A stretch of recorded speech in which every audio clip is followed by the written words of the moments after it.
Una chiesa e una piazza di Conco gremite per l'ultimo saluto al piccolo Stefano Angonese, ucciso da un'auto a poche decine di metri dalla sua casa a Tortima, dove viveva con i genitori e il fratello Samuele. Presente una comunità intera, gli amici, le amiche, i parenti, insegnanti, compagni e compagne di scuola, tutte quelle persone che hanno conosciuto la sua grinta, la sua vitalità, quel sorriso che mancherà a ognuno.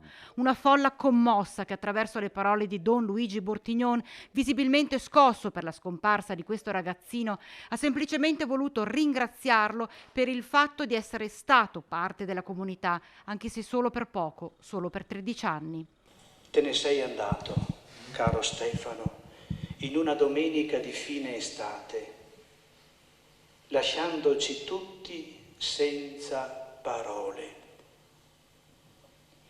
La corsa della tua vita, possiamo dire appena cominciata, è stata interrotta bruscamente e tragicamente.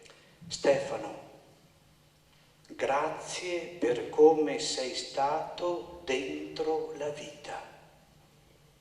Grazie per come hai amato la vita e per come l'hai vissuta. Quella serenità che l'ha caratterizzato da sempre l'ha portato ad avere un mare di amici veri. La morte non cancella la vita, ma in un certo senso la trasforma. Ti ha preso per mano, sì, ma non ha portato via ciò che hai lasciato. È come se la tua vita fosse un seme che è germogliato nei cuori di chi ti ha conosciuto. Maio, ci mancherai, ti vogliamo bene e quando sentiremo dei temporali sapremo che starai scoppiando dei petardi. Caro Maio, vola alto.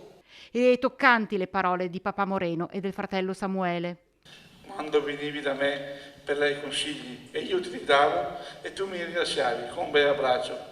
Quanto mi manca quel bel abbraccio. Ti saluto Stefano, sappi che non è mai un addio, ma è sempre un arrivederci.